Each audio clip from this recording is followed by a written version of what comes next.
सगळ्याचा समतोल साधला म्हणजेच तो समतोल आहार होईल. विश्रांती आणि झोप शरीराची सर्वात मोठी गरज. खूप लोकांना वाटतं की 4-5 तास झोप झाली म्हणजे बास झाली. पण तुम्हाला माहिती आहे, दिवसभरात आपल्या शरीरात वेअर अँड टेअर होत असतं. मग ते रिपेरी व्हायला नको त्याची. तर हे रिपेरिंगचं वर्क हे रात्रीच्या वेळी झोपेत चाललेलं असतं. त्यामुळं शरीराला पुरेशी झोपेची आवश्यकता असते. झोप कमी झाली की मन चिडचिड होतं, निर्णय क्षमता कमी होते, ताण वाढतो आणि मग शरीर थकायला लागतं. मी स्वतः रात्री उशिरापर्यंत काम करायची आणि मग सकाळी उठल्यावरती फ्रेश वाटायचं नाही, थकल्यासारखं वाटायचं. पण मी जेव्हा झोप पुरेशी घ्यायला लागले त्यानंतर मात्र माझ्या एनर्जी लेव्हलमध्ये जबरदस्त फरक पडला. पॉईंट नंबर 4, नियमित तपासणी.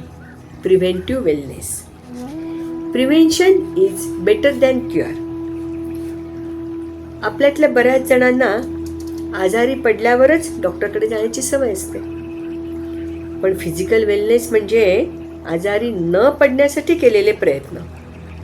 वयाप्रमाणे केलेली नियमित तपासणी, उदाहरणार्थ हिमोग्लोबिन चेक करणं, ब्लड शुगर, कोलेस्टेरॉल, पोटाची सोनोग्राफी, हृदयाचा कार्डिओग्राम, ट्रेडमिल टेस्ट, स्त्रियांच्या बाबतीत मॅमोसोनोग्राफी, सर्व्हायकल पॅप्समियर, हाडांच्या घनतेची चाचणी, अशा काही तपासण्या जर वेळेवरती केल्या तर त्याचा निश्चितच आपल्याला फायदा होतो. काही प्रॉब्लेम नसतील तर काय, बल्ले बल्लेच. आपल्या मनाला एक प्रकारचा त्यामुळे दिलासा मिळतो. आणि समजा काही प्रॉब्लेम असेल तर तो वेळेवरती डिटेक्ट होऊन त्याची ट्रीटमेंट आपल्याला करता येते. जसं गाडी सर्व्हिसिंग केली की सुरळीत चालते, तसंच अगदी शरीराचंही आहे आपल्या. पॉईंट नंबर 5, श्वास. शरीराचा शांत नाद. आपण दिवसातून 17,000 वेळा श्वास घेतो. पण मला सांगा की जाणीवपूर्वक खोल श्वास किती वेळा आणि किती जण घेतात? 2 मिनिटं डोळे मिटून खोल श्वास घेतला तर काय होईल? आपला जो डायफ्राम असतो तो त्या मसल्सचा बनलेला असतो आणि श्वास जेव्हा आपण खोल घेतो तेव्हा हे मसल्स जास्त प्रमाणात ॲक्टिवेट होतात. त्यामुळे आपला डायफ्राम स्ट्रॉंग होतो. त्यामुळे लंगची कपॅसिटी वाढते. लंगची कपॅसिटी वाढली की ऑक्सिजन लेव्हल वाढते. रक्तातलं ऑक्सिजन वाढलं की ताण कमी होतो, हृदय शांत होतो. फिजिकल वेलनेसमध्ये श्वास हा अनेकदा विसरलेला पण अत्यंत प्रभावी असा घटक आहे. पॉईंट नंबर 6, शरीराशी संवाद. Body awareness. कधीकधी शरीर आपल्याला संकेत देत असतं. उदाहरणार्थ थकवा, वेदना, जडपणा, सुस्ती, कधीकधी बधीरपणा येणं किंवा हातापायात मुंग्या येणं. पण असे सिम्पटम्स जे आपल्याला युज्युअली कुठल्याही आजाराकडनं पहिल्यांदा मिळत असतात, पण त्याच्याकडे आपण दुर्लक्ष करतो, इग्नोर करतो त्यांना. फिजिकल वेलनेस म्हणजे या संकेतांचं ऐकणं. दुखत असेल तर गती कमी करा. थकवा जाणवत असेल विश्रांती घ्या. ऊर्जा कमी वाटत असेल आहारातल्या सवयी पहा.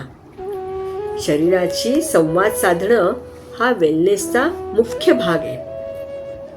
शेवटचा छोटासा मोती. आपलं शरीर म्हणजे एक मंदिर आहे, पवित्र आहे. ते जपलं पाहिजे, त्याला आदर दिला पाहिजे, त्याच्याशी मैत्री केली पाहिजे. फिजिकल वेलनेस ही गरज नाही आहे नुसती, तर ती तुमचं जीवन अधिक अर्थपूर्ण बनवणारी कला आहे.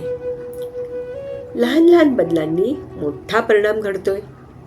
थोडी चाल, थोडा श्वास, थोडं पाणी, थोडी झोप आणि थोडी जागरूकता.